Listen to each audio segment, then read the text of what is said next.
এই পৃথিবীতে 1000 কোটি মানুষের সামনে আমার ভাইকে অপমান করা হচ্ছে, তুমি সব দেখতে পাচ্ছ। এর উসিলে আমার ভাইয়ের সব গুনাহ খাতা মাফ করে দাও। আসসালামু আলাইকুম রহমতুল্লাহ বারাকাত। ওমর রাদিয়াল্লাহু তাআলা আনহু, ওনার কয়েকজন স্ত্রী ছিল। এর ভিতরে একজন স্ত্রী খুব ভালো ছিল, মানে বেশি মহব্বত থাকতো। কোথায় সফরে গেলে ওই ওয়াইফ গেটের বাইরে এসে হাত নেড়ে ওনাকে ফেয়ারওয়েল জানাতেন। কি ভালোবাসা! পরে অবশ্য সম্পর্কটা টেকেনি, তিনি তালাক দিয়েছেন। আবু বকর রাদিয়াল্লাহু তাআলা আনহু এন্তেকালের 1 বছর আগেও তিনি বিয়ে করেন আলী রাদিয়াল্লাহু তাআলা আনহুর মেয়েকে, বয়স 10-এর কাছাকাছি। আর আলী রাদিয়াল্লাহু তাআলা আনহুর বয়স তখন 30। তো উনি যখন এন্তেকাল করেন, আবু বকর রাদিয়াল্লাহু তাআলা আনহু, ওই ওয়াইফের ঘরে মেয়ে ছিল, প্রেগনেন্ট ছিল 6 মাসের।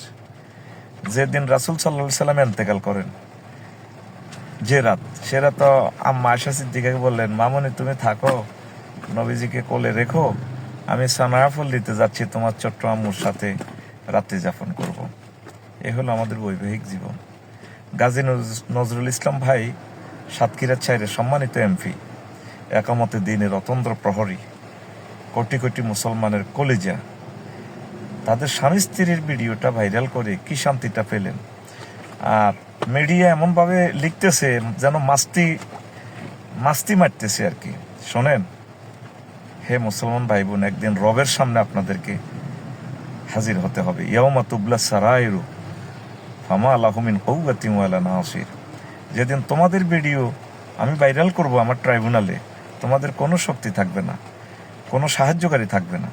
কেউ বলেন ওনার নাতনির বয়স, বিয়েতে নাতনি, মায়ের বয়স, বোনের বয়স দিয়ে কি হবে? বিয়ে হচ্ছে একটা পরম বন্ধুত্ব, এটা আল্লাহ এবং রাসূল সাল্লাল্লাহু আলাইহি সাল্লামের পক্ষ থেকে একটা গিফট মানব জাতির জন্য। এইভাবে বিবাহিত জীবনের এই অন্তরঙ্গ মুহূর্তগুলো ভাইরাল করে প্রতিটা ভালো মানুষও বেপরোয়া হয়ে যাবে। উচিত হচ্ছে আমার গাজী নজরুল ইসলাম ভাই আরো 2টা বিয়ে করা। হালাল জিনিস, এটাতে কোনো শরম নেই।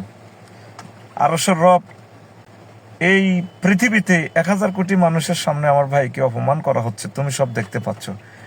এর উসিলে আমার ভাইয়ের সব গুনাহ খাতা মাফ করে দাও, তাকে হায়াতে তাইয়্যিবা দাও, তার বংশ মর্যাদা কিয়ামত পর্যন্ত তুমি রাখো। তিনি একামতে দ্বীনের অতন্দ্র প্রহরী। আমি তার উজ্জ্বল ভবিষ্যৎ কামনা করি। বিভ্রান্ত হওয়ার কোনো যৌক্তিকতা নেই। ভিডিও যেভাবে ভাইরাল হইতে থাক।